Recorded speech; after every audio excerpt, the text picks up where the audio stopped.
안녕하세요. 하나로교회 성도 여러분 반갑습니다.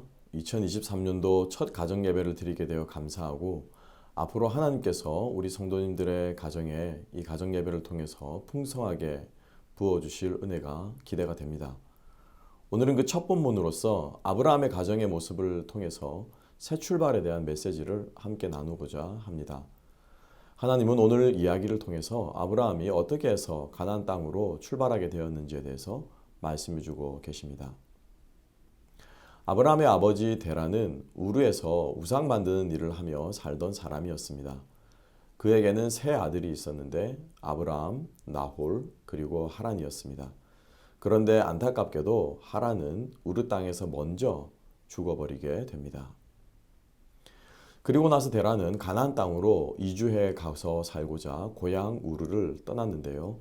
어쩌면 아들을 잃은 슬픔을 이기지 못해서 떠났을지도 모릅니다. 수천 마일이 넘는 여정 도중에 한 도시에 도착했는데 공교롭게도 그 도시의 이름이 죽은 아들의 이름과 똑같은 하란이라는 곳이었습니다. 죽은 아들이 사무치도록 그리웠는지는 모르겠지만 데라는 그만 하란에 정착해버리고 말았습니다. 처음에 가졌던 가나안 땅에서 사는 꿈은 현실 속에 파묻혀버리고 만 것입니다.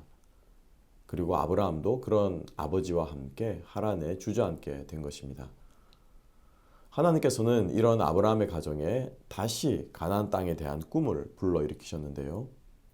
우리가 잘 아는 것처럼 한밤중에 하나님의 부름을 받아 하늘의 별들을 바라보았던 아브라함은 지금 자신이 왜 여기까지 오게 되었는지 그 이유가 생각이 났을 것입니다.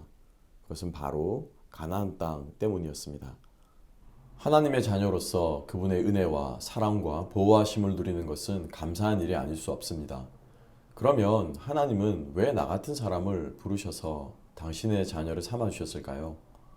지금 내가 이렇게 존재하는 이유, 여기서 내가 이렇게 숨을 쉬고 살아가고 있는 이유와 목적이 무엇일까요? 하나님께서 아브라함을 부르셨을 때에 하란에 주저앉아 살고 있던 아브라함은 다시 한번 가나안 땅이라고 하는 목표를 생각하게 된 것처럼 우리가 이렇게 이 땅에 살고 있는 이유와 목적에는 반드시 하나님의 부르심이 있다고 하는 사실을 다시 한번 생각하면서 내가 하나님의 그 부르심에 합당하게 살고 있는지 또 나는 나의 남은 인생을 어떻게 살아가야 하는지 다시 한번 생각해 볼 수 있는 기회가 되었으면 좋겠습니다. 또한 아브라함이 가나안 땅이라는 말을 하나님으로부터 듣게 되었을 때 아브라함은 아버지 데라와 함께 우르 땅을 떠나오던 때가 다시금 생각났을지 모릅니다. 첫 출발할 때의 기대감이 다시금 떠올랐던 것이죠. 여러분은 일을 하다가 중단해 본 적이 있습니까? 처음엔 기대감과 의욕을 가지고 시작했다가 도중에 내 의지와 상관없이 어쩔 수 없이 그만두어야 했던 일들이 있지 않습니까? 생각과 달리 무의미함이나 지루함을 느껴서 그만둔 적은 없습니까? 그리고 이처럼 한번 중단되었던 일을 다시 시작하기란 여간 쉽지가 않은데요. 그렇지만 하나님은 우리가 늘 새로움으로 삶을 살아가길 원하십니다. 이전 모습은 지나갔고 이제는 새로운 피조물이 되었다고 우리를 향해 선포하셨습니다. 내가 혹은 우리 가정이 올 한 해 새롭게 회복해야 할 것, 혹은 새롭게 도전해야 할 것이 있을까요? 하나님의 부르심은 우리에게 새로운 목표와 꿈과 비전을 주십니다.